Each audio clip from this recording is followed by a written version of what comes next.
Buenas tardes, profesor. Buenas tardes, compañeros.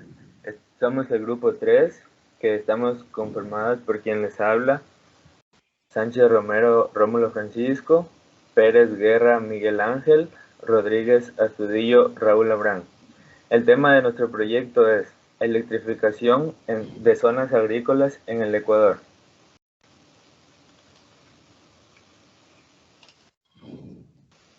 Objetivos generales: implementar un sistema de riego mediante una turbina pequeña, aprovechando la fuerza del agua que circula por las tuberías para la optimización de su uso. Objetivos específicos: convertir la energía hidráulica a energía eléctrica mediante motores pequeños con turbinas accionadas por la fuerza del agua a una cierta presión para alimentar el sistema de riego. Reducir el desperdicio de agua controlando la salida de esta, abriéndola o cerrándola cuando sea necesario. Evitar la contaminación ambiental usando energía renovable y no contaminante en la tecnificación del proceso de riego.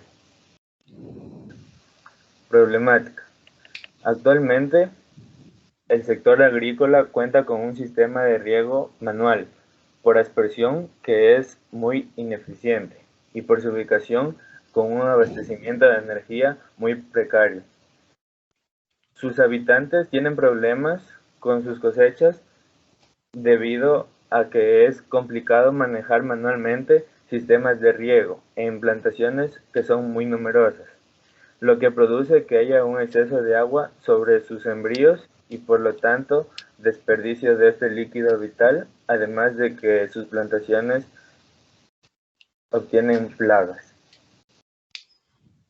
Justificación: el uso de esta energía tipo hidráulica para alimentar el sistema automatizado de riego posee muchos beneficios. Uno de los más importantes es que puede funcionar las 24 horas de manera independiente de la lejanía que hay entre el sector donde están los sembríos y donde esté ubicada la central eléctrica. Por consiguiente, el productor podrá controlar y diseñar el riego sin límite de hora y sabiendo la cantidad de agua que llega a la planta. La contaminación es otro problema a considerar. Este sistema proporciona energía limpia y renovable. La generación de energía mediante el agua de las tuberías no tiene impacto negativo sobre el ambiente y permitirá alimentar el sistema de riego para controlar la salida de agua de manera eficiente.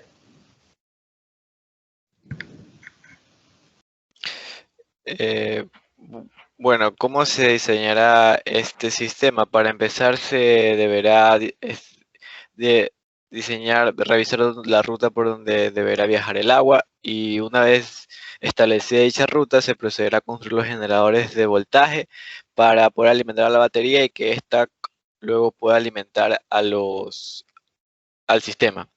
Para generar el voltaje se hará uso de la inducción electromagnética, colocando con ayuda de un motor que servirá como dínamo, se, se generará voltaje a partir del giro de su eje. Al eje se le conectará una hélice, la cual será movida por la fuerza del agua, pudiendo así generar un voltaje basado en las RPM.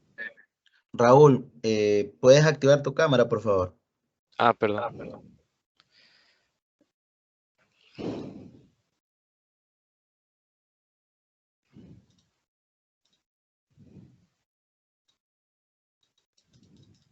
No me deja, sale que si estoy compartiendo no puedo. Ya, probablemente, claro, es por lo que estás online. Ya, listo, prosigue.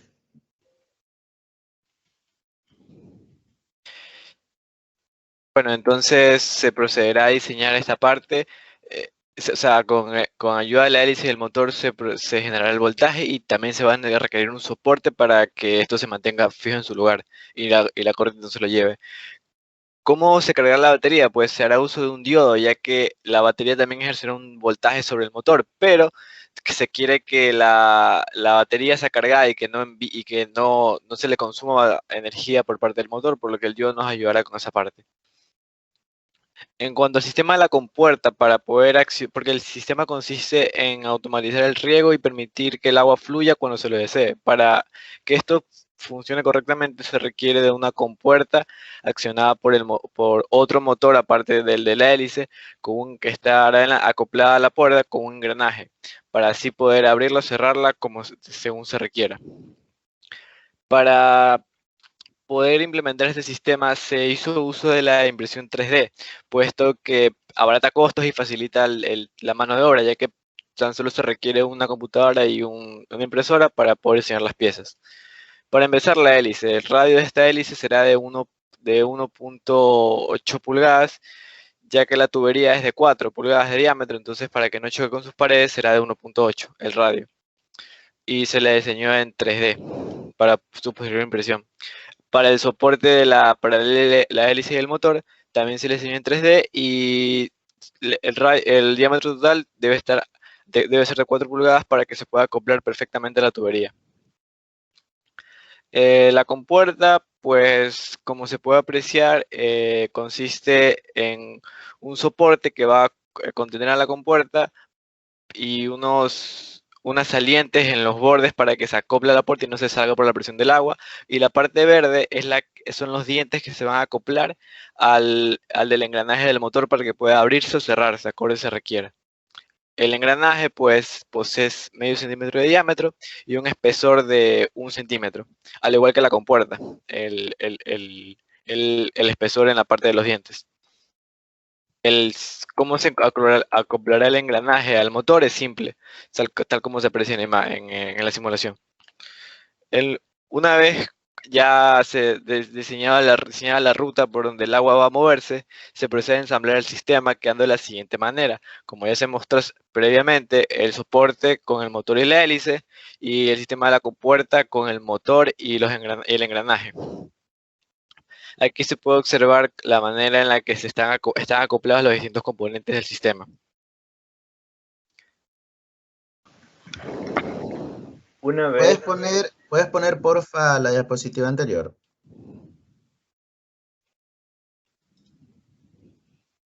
¿Puedes animarla? ¿Está animada?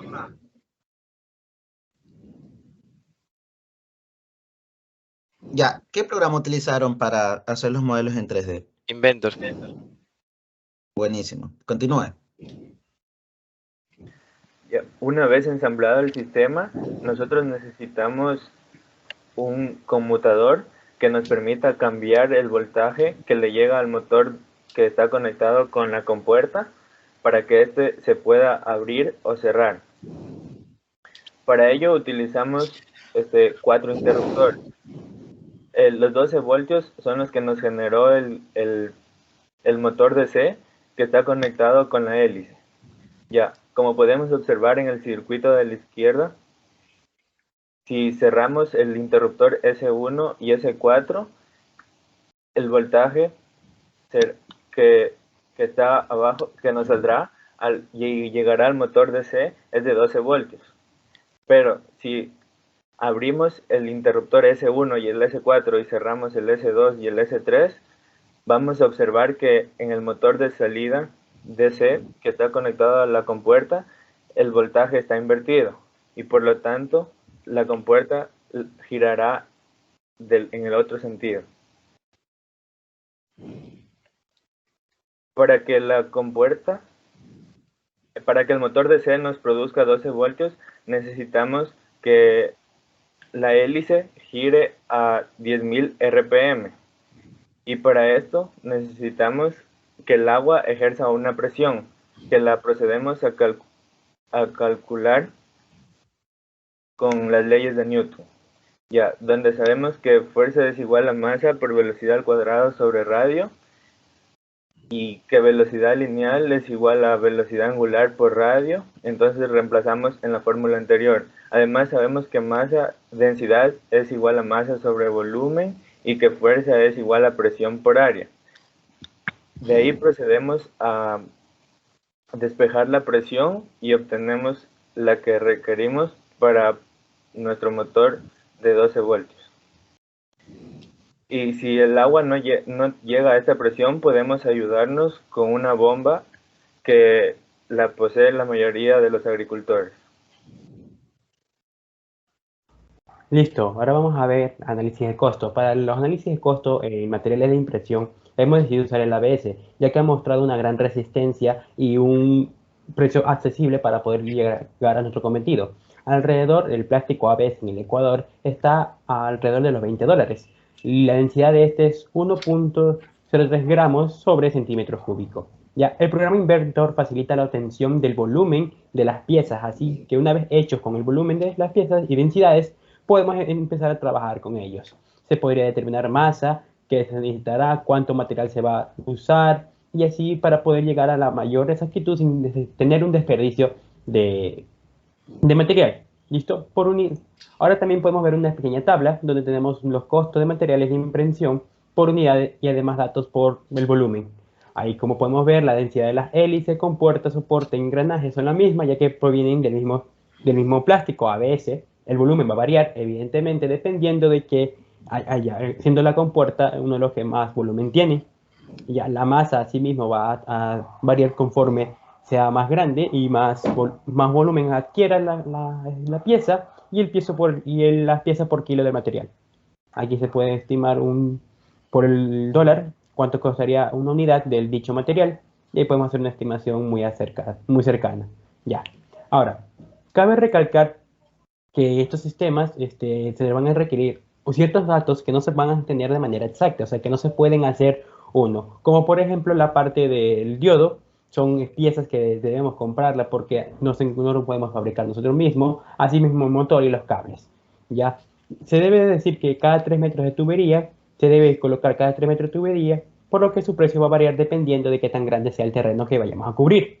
Ya estos son valores que van variando, por ejemplo, los metros del cable, ya la cantidad de tuberías o canaletas que se vayan a usar, ya protectores y todas esas cosas, uniones, porque son los que nos va a indicar cuánto vamos a avanzar. ¿Listo? Aproximadamente el diodo Zener está alrededor de $1, el conmutador a sí mismo, y un rollo de 100 metros que doble equivale alrededor de 35, $40, dependiendo de la marca.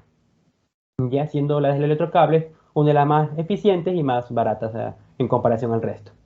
¿Listo? Ya también te podemos decir que estimamos una batería que se usará, una batería de tipo carro, la cual nos costaría un alrededor de $60 ya usada o en todo caso, si se desea implementar una nueva, podemos hasta alrededor de los $80.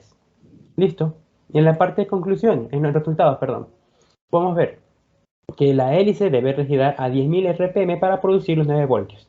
Así que dentro de esta tubería tiene que haber alrededor de 4 kilopascales.